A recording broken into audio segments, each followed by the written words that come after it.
안녕하세요. 오늘도 사연살롱을 찾아주셔서 감사합니다.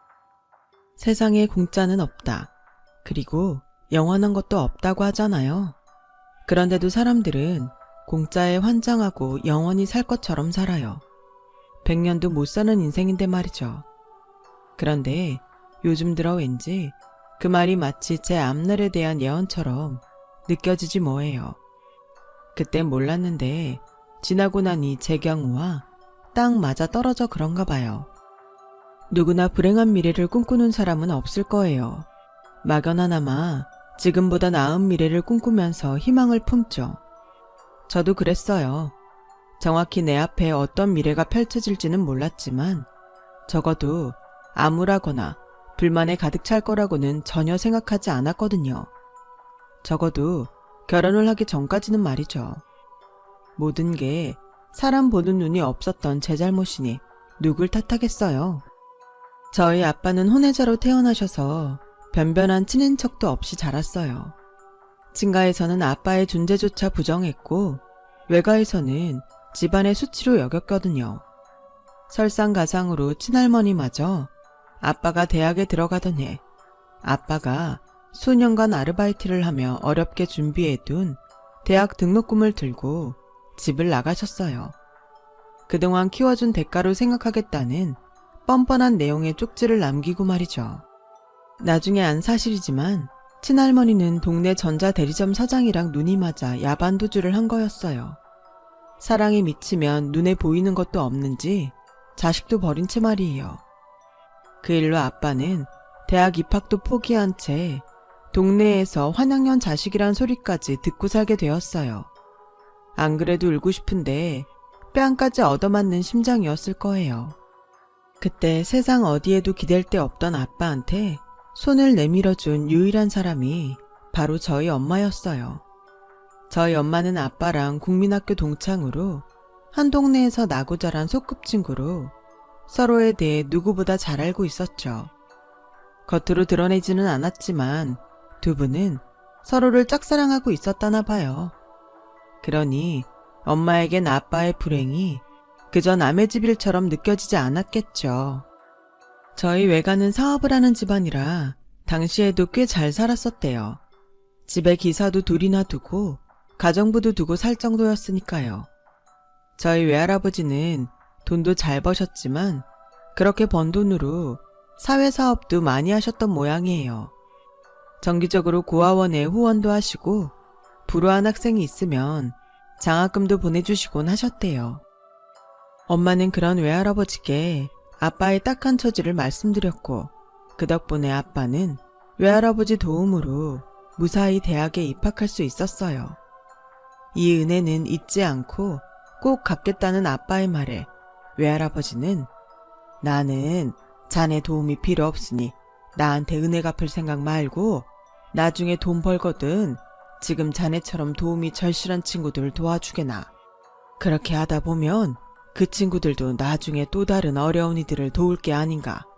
그렇게 이어지다 보면 자네도 나도 더 큰 보람을 느끼게 될 테고 말이야. 안 그런가? 그때 아빠는 외할아버지를 보면 그런 생각을 했대요. 자신도 외할아버지처럼 멋진 어른이 되어야겠다고 말이죠. 그래서 꼭 외할아버지께 은혜를 갚겠다고 생각했대요. 그런데 그날이 아빠의 예상보다 빨리 다가온 거예요. 아빠의 도움 따위는 필요 없다고 호언장담했던 외할아버지가 몇 년 뒤 뇌졸중으로 쓰러지셨거든요. 그러자 그동안 호시탐탐 회사를 노려왔던 외할아버지 의붓청재들이 회사 돈을 횡령하기 시작했고 그 바람에 하루아침에 회사가 휘청거리게 됐죠. 당시 군대를 다녀와 복학을 준비하던 아빠는 외할아버지 회사에 들어가 엉망진창이 돼 있던 회사를 되살렸어요. 납품업체를 찾아가 대금 입금 기일을 연장하고 거래처를 돌며 판초까지 도맡아 하셨거든요. 아빠가 대학 졸업도 포기하고 회사에 헌신한 덕분에 금방이라도 무너질 것 같았던 회사는 안정을 되찾아갔어요. 그리고 얼마 뒤 뇌졸중 후유증으로 고생하시던 외할아버지는 아빠한테 아내와 딸을 부탁한다는 유언을 남기시곤 세상을 떠나셨어요. 하루아침에 가장을 잃고 험한 세상에 내던져진 저희 엄마와 외할머니한테 아빠는 세상 누구보다 든든한 바람막이가 되어주었어요. 엄마와 결혼을 한 아빠는 본격적으로 회사를 도맡아 경영하게 되었고, 이후 회사는 예전의 모습을 되찾을 수 있었어요. 뿐만 아니라 회사 돈에 손을 댔던 외할아버지의 의붓 형제들도 수소문에 찾아내서 죗값을 치르게 했죠. 의붓 형제들의 가족이 집에 찾아와 제발 도와달라고 애원했지만 아빠는 꿈쩍도 하지 않았어요. 도움은 필요한 사람한테 줘야지 당신들처럼 자기 배 더 불리느라 남의 재산에 손대는 인간들한테 주는 게 아닙니다. 그러니까 여기서 시간 낭비하지 말고 댁으로 돌아가 앞으로 어떻게 살지 궁리나 하세요. 한 번만 더 찾아오면 그땐 정말 경찰을 부를 겁니다. 아셨어요? 단호한 아빠의 말에 그 후로는 집으로 찾아오지 않았다더군요. 아빠는 불우한 가정사를 가진 자신을 마치 친아들처럼 받아준 외할머니를 친부모처럼 극진히 보살폈어요. 외할머니도 그런 저희 아빠한테 늘 아들이라고 부르셨어요. 밖에 나가실 때도 늘 저희 아빠 손을 꼭 잡고 다니셨고요. 두 분 사이는 딸인 엄마가 샘을 낼 정도였죠. 외할머니께서 세상을 떠나셨을 때도 아빠는 마치 부모 잃은 자식처럼 많이 힘들어 하셨어요. 툭하면 늦은 밤 외할머니 방에 몰래 들어가 눈시울을 붉히고 나올 정도로 말이에요. 전생에 친부모 자식간이 아니었을까 생각했을 정도였죠. 그런 아빠를 보고 자라서 그런가 저도 결혼해서 모녀 같은 고부로 살고 싶다는 바람이 있었어요. 처음 인사를 드리러 시댁을 찾았을 때만 해도 그렇게 될 줄 알았죠. 남편과는 7년 연애를 했던 탓에 그간 직접 얼굴을 뵙지는 못했어도 명절이며 생신 때 남편 손에 선물을 들려 보냈었는데 그때마다 어머님이 전화를 해주셨었거든요. 상냥한 목소리로 고맙다는 인사와 함께 선물을 들고 찍은 사진까지 보내주시곤 했어요. 제가 사들인 봄 점퍼를 입고 산악회 회원들과 등산을 갔더니 다들 어디서 샀냐고 물으며 엄청 부러워하더라는 얘기도 전해주셨죠. 예지야, 난 네가 정말 마음에 든다. 어쩜 이렇게 내 맘에 쏙 드는 아이가 내 아들 여자친구가 됐을까? 예, 너희 절대 헤어지면 안 된다. 둘이 결혼해서 내 며느리로 와야 해. 내가 딸처럼 보살펴줄게. 알았지? 주변에 보면 남자친구 엄마들이 마치 벌써 시어머니라도 된 것처럼 트집과 아들 가진 유세를 떤다고 하던데 저희 시어머니는 그 반대였어요. 가끔 제 안부를 묻는 전화를 하시곤 밥은 먹었는지 날이 더운데 지치진 않았는지 세심하게 챙겨주셨거든요. 그래서 남편과 연애를 하는 내내 저는 결혼에 대한 부담이 덜했어요. 그건 상견례를 마치고 결혼 준비를 할 때도 마찬가지였죠. 혼수며 예단 등 무엇 하나도 정도에 벗어난 행동을 하지 않으셨어요. 아버님 역시 점잖은 분이라서 늘 지그시 미소만 지을 뿐이셨죠. 이런 저를 보고 회사 동료들은 저처럼 결혼 쉽게 하는 사람은 지금껏 한 번도 못 봤다며 부러워했어요. 그래서 예단비도 안 받으시겠대? 혼수도 필요 없대고? 이 대리는 정말 복 터졌다. 남편도 사람이 그렇게 좋다더니 시부모님도 완전 부처님 가운데 토막이시네. 우리 시댁이랑은 완전 하늘과 땅 차이야. 부럽다. 그렇게 주변의 부러움을 사며 결혼에 꼴이 난 저는 꿈같은 신혼을 꿈꿨지만 실상은 그 반대였어요. 물론 저를 딸처럼 보살펴 주시겠다던 시어머니의 말씀은 사실이었어요. 그런데 그 딸이라는 게 어떤 딸을 의미하느냐가 문제였죠. 시어머니가 생각한 딸의 의미는 바로 6, 70년대 살림 미천으로 취급받던 신데렐라 같은 딸이었던 거예요. 말로만 우리 딸 하셨지 온갖 힘든 일은 다 저한테 떠미셨거든요. 그러면서도 당신의 친딸인 신우이한테는 아무것도 시키지 않았어요. 얘 좀 봐. 네가 왜 설거지를 해? 시집가면 주구장창할 텐데. 예지야, 와서 설거지 좀 해라. 딸, 이런 건 엄마가 말 안 해도 쟤까닥 와서 했어야지. 엄마가 꼭 시켜야 움직이니? 어쩜 이렇게 당당하신지 정말 말이 안 나올 정도였어요. 거기다 늘 과묵하시기만 하시던 시아버지도 한몫하시더라고요. 제가 시댁에 방문할 때면 슬그머니 다가오셔선 카탈로그를 보여주세요. 이를테면 이런 식이었어요. 아가, 이 골프화가 좋은 거냐? 친구 녀석들이 다들 이걸 신더라. 처음엔 그게 무슨 의미를 내포한 질문인지 몰라서 곧이곧대로 대답을 해드렸어요. 그랬더니 찬바람이 쌩쌩 나도록 제게 차갑게 대하시더라고요. 집에 돌아와서 남편한테 그 얘기를 했더니 대뜸 그러는 거예요. 아빠가 그 골프화 갖고 싶다는 거야. 그래서 뭐라 그랬어? 사드린다고 했어? 아니, 난 그런 의미로 물으신 건지 몰라서 그냥 좋은 골프화 같다고 했지. 속으로 나 많이 욕하셨겠다.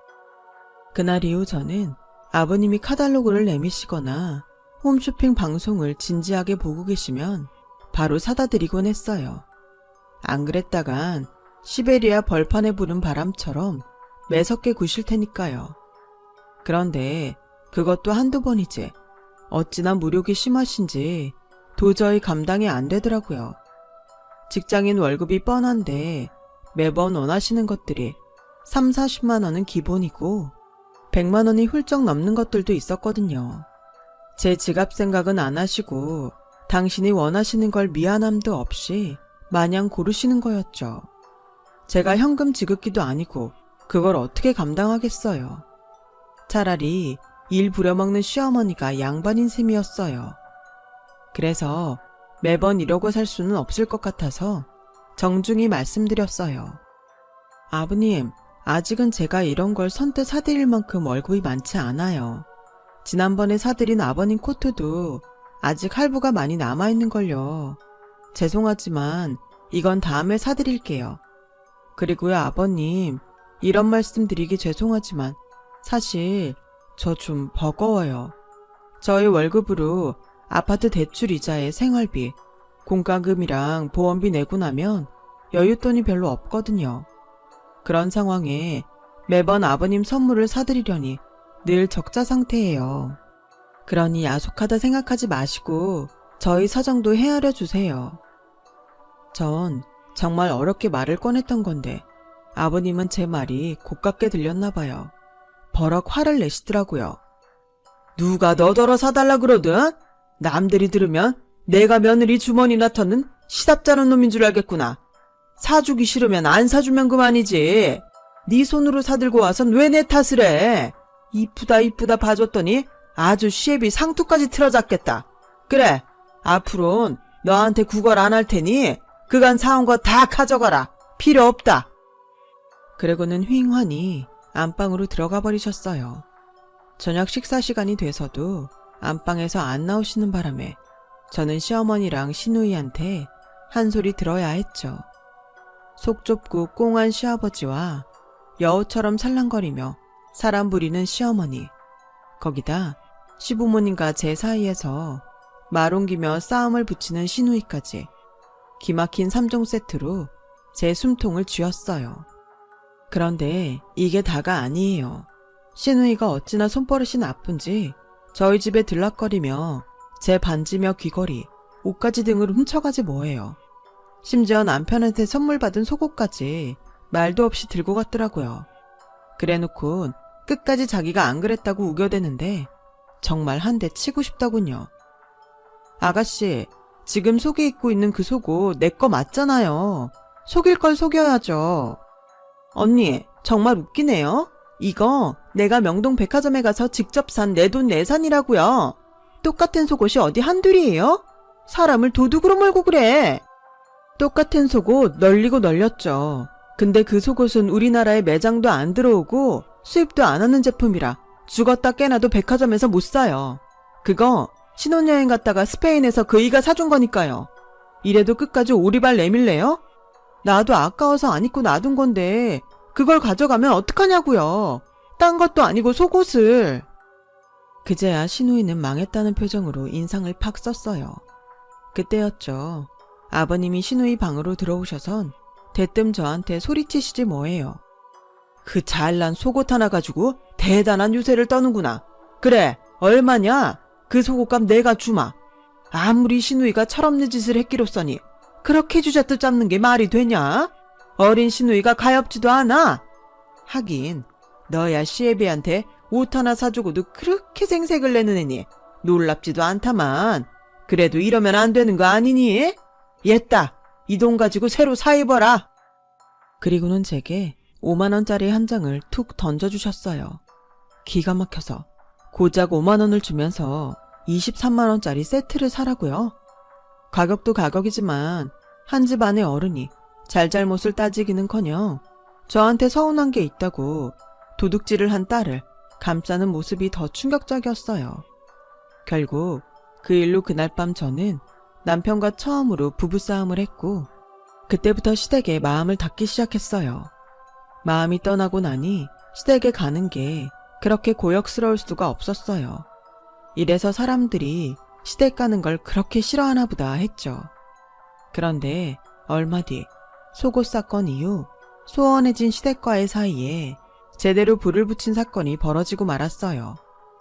저희 친정아빠 칠순을 맞아 부모님을 모시고 감으로 칠순 여행을 가기로 했는데 그 얘기를 들은 시어머니가 같이 가자고 그러시지 뭐예요.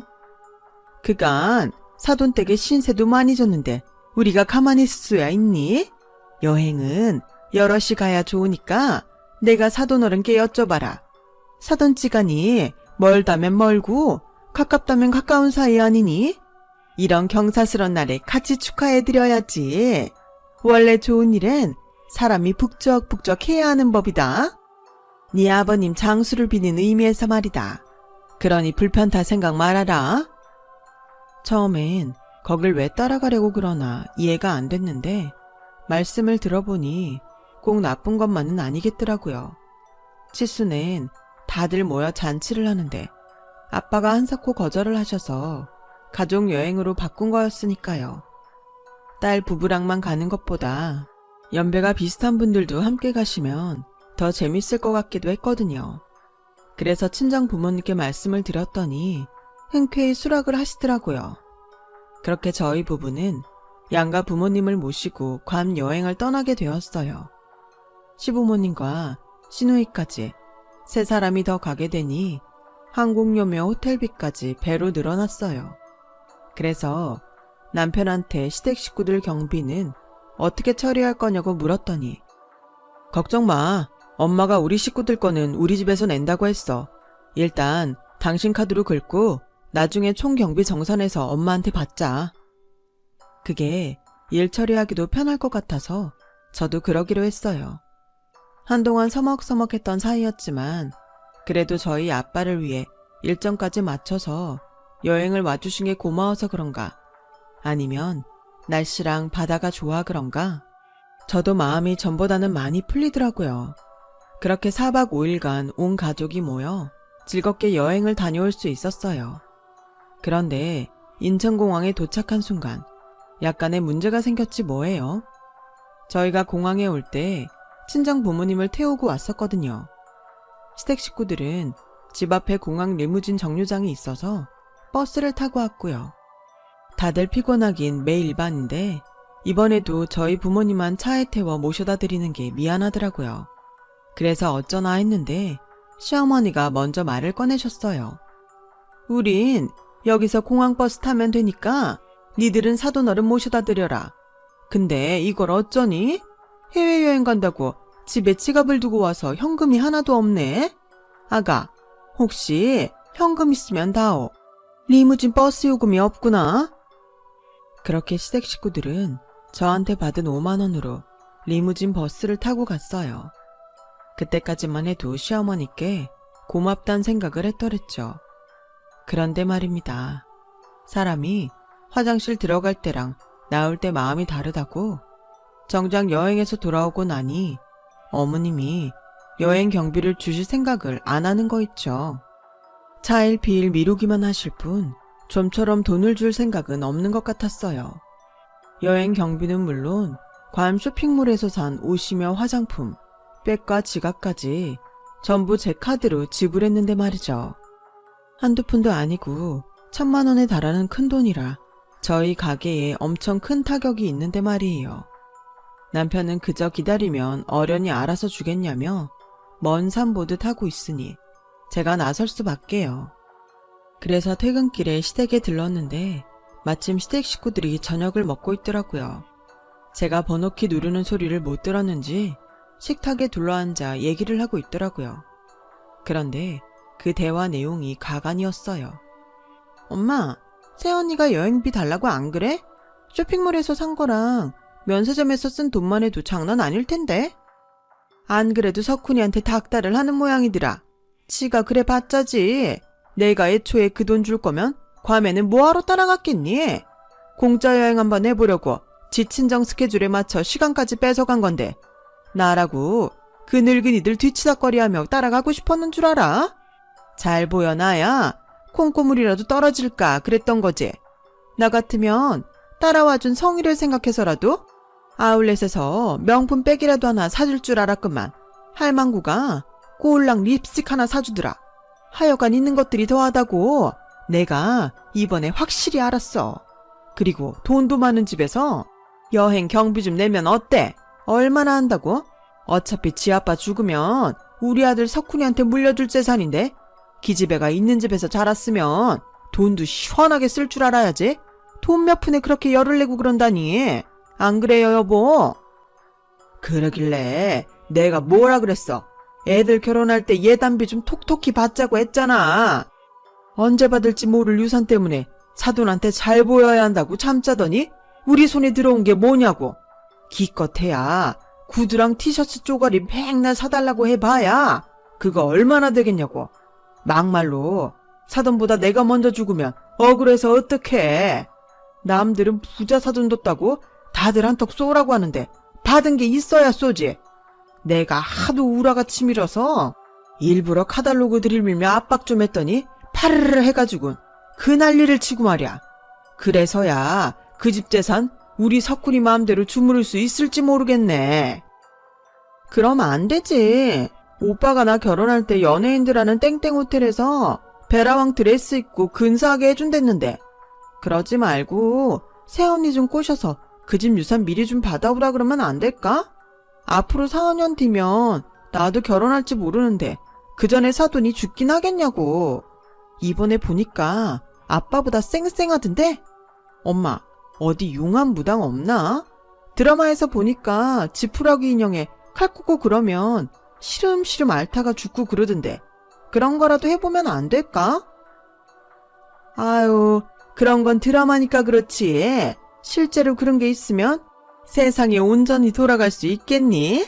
길거리에 툭 하면 쓰러져 죽는 사람들 투성일 텐데. 여보, 우리 딸은 드라마를 너무 봐서 탈이라니까요. 애니까 그렇지. 그나저나 며느리가 돈 달라고 찾아오면 어떻게 모면하나? 건수가 있어야 화를 내도 화를 내지. 그렇다고 명색이 시아버지가 며느리 앞에서 돈 때문에 고개 숙이는 것도 그렇고. 아, 돌아오는 내 생일이 주민등록상으로 환갑이네. 왜 우리 친정아버지가 출생신고를 늦게 해서 내가 호적에 2살 어리게 올라갔잖아요. 이참에 내 환갑잔치 한번 더 하지 뭐. 시엠이 환갑인데 지가 돈 내놓으란 소리 차마 못할 거 아니에요. 운 좋으면 걔네 집에서 선물도 좀 보내줄지 모르고. 잘 됐네. 안 그래도 내 환갑 때 잔치도 안 하고 끝낸 게 억울했는데 며느리 들인 참에 제대로 벗겨 먹어야겠다. 보자. 환갑잔치를 어디서 하나? 기왕이면 호텔에서 하면 좋겠는데. 순간 다리에 힘이 쫙 풀리더라고요. 처음부터 저를 이 집에 들인 것도 다 우리 아빠 재산 때문이었던 거예요. 게다가 남의 돈 뺏어 쓰려고 멀쩡한 우리 아빠 죽을 날만 손꼽아 기다리는 꼴을 보니 인간 같지도 않았어요. 생각 같아선 당장 뛰어들어가 저것들 머리채를 휘어잡고 한바탕 하고 싶은 심정뿐이었죠.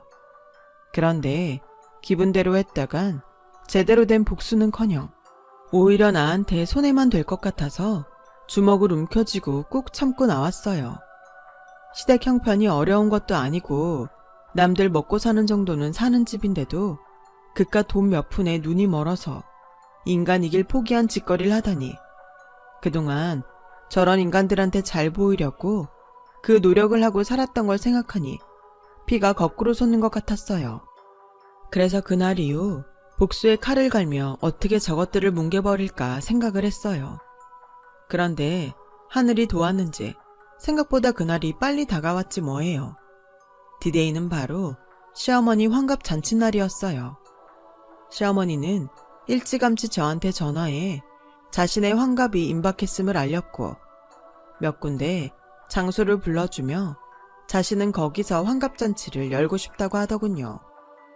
그날 손님들 답례품도 알려주며 미리 준비를 하라고 했고요.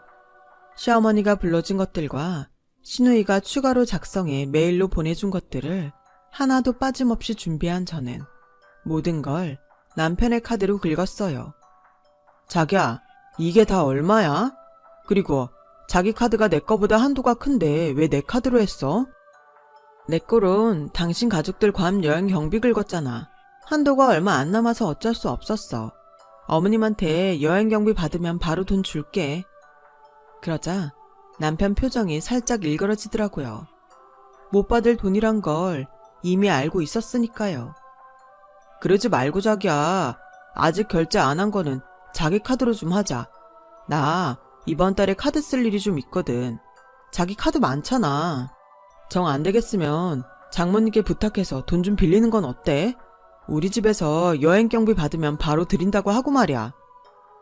아주 그 집 구석 씨가 아니랄까봐 하는 짓거리도 똑같더라고요. 그래서 일단 알겠다고 했어요.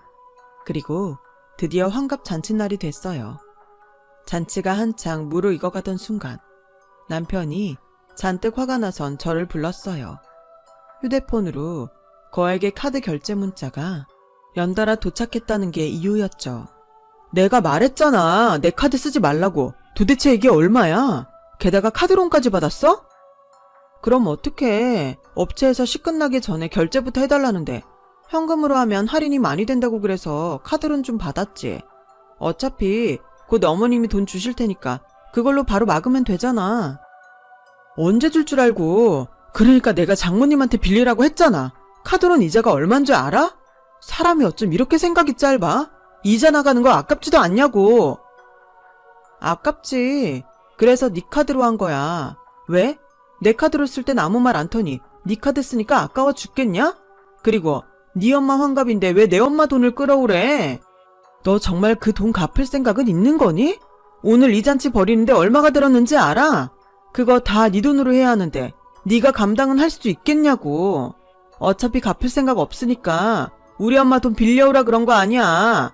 괌 여행 경비 나한테 떠넘기려던 수작 이젠 우리 엄마한테까지 하려고? 에라이 그지 새끼야. 넌 근성부터가 글러먹었어.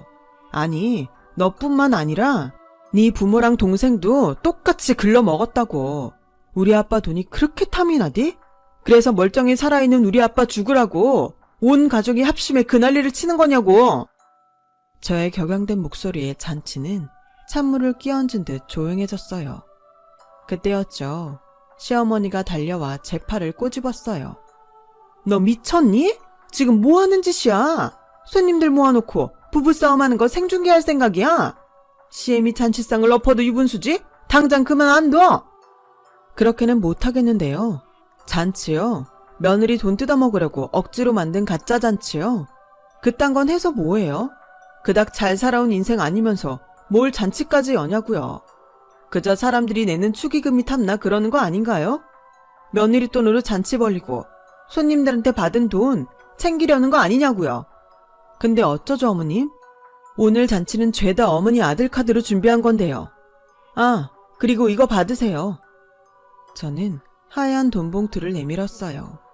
두둑한 돈봉투를 보자 시어머니는 일순 얼굴이 환해지더라고요. 아니, 이런 걸 준비했으면 조용히 줄 일이지 사람들 앞에서 공개적으로 주고 그러니. 암튼 잘 받으마. 근데 왜 이리 가벼워? 시어머니는 봉투를 열어보았어요. 좀 더 무겁게 만들 걸 그랬나요? 제가 엑셀로 깔끔하게 정리해서 만든 괌 여행 경비 및 쇼핑 요금 청구서예요. 어머님이 하도 돈을 안 갚으셔서 제가 소송 자료로 만든 건데 어머님도 하나 받아두시라고요. 그리고 앞으로는 저희 아빠 죽으라고 곡 안 해도 되실 거예요. 저 어머님 아들이랑 이혼할 거니까요. 혹시 어머님이 그 돈 안 갚으실까봐 이혼 서류 꾸밀 때 이 월급에 차압도 걸어두려고요. 내 돈은 소중하니까요. 참, 오늘 이 잔치는 어머님 아들의 돈으로 꾸민 돈잔치니까 마음껏 즐겨주세요. 그럼 벽에 똥칠할 때까지 오래오래 사세요. 아, 아가씨는 조만간 경찰서에 가서 조사 좀 받아야 할 거예요. 내가 절도로 아가씨 신고했거든요. 그동안 내 보석함에서 훔쳐간 반지며 목걸이, 그리고 내 속옷까지 아가씨가 훔친 거 맞더라고요. 내가 아가씨 방에 들러 현장 사진 찍어서 경찰에 제출했으니까 괜히 발뺌할 생각 말고 순순히 부세요. 참, 선처는 없습니다. 죗값은 받아야 하잖아요. 그럼 즐거운 시간 되세요. 그렇게 저는 이혼을 했어요. 얼마 뒤 시어머니는 여행 경비를 붙여줄 테니 자기 딸 좀 선처해달라고 연락을 했더라고요. 그래서 딱 잘라 거절했어요. 지푸라기 인형까지 써서 우리 아빠 죽으라고 하려던 그날의 모습이 지워지지 않아서 도저히 용서가 안 됐거든요. 남편은 자기 엄마 환갑잔치 하느라 긁은 카드 깎아 카드론 이자 때문에 난리더라고요. 환갑잔치가 환장잔치가 된 거죠. 거기다 제가 월급에 차압을 건 게 소문이 나는 바람에 망신도 톡톡히 당했고 말이죠. 이혼을 하며 통쾌한 복수를 했지만 부모님한텐 그저 못난 딸일 뿐이에요. 효도는 못할 망정 안 좋은 모습만 보이게 됐으니까요. 그래서 앞으로는 부모님께 효도하며 반성하고 살 생각이에요. 사람 보는 눈도 좀 기르고요. 지금까지 제 사연을 들어주셔서 감사드려요. 항상 건강 조심하시고 사람 조심하시되 좋은 사람들과 함께하는 하루하루 되시길 바랍니다. 여러분, 사연 댓글에 응원과 현명한 조언 부탁드려요. 좋아요와 구독은 저에게 큰 힘이 됩니다. 오늘도 좋은 일 가득하세요.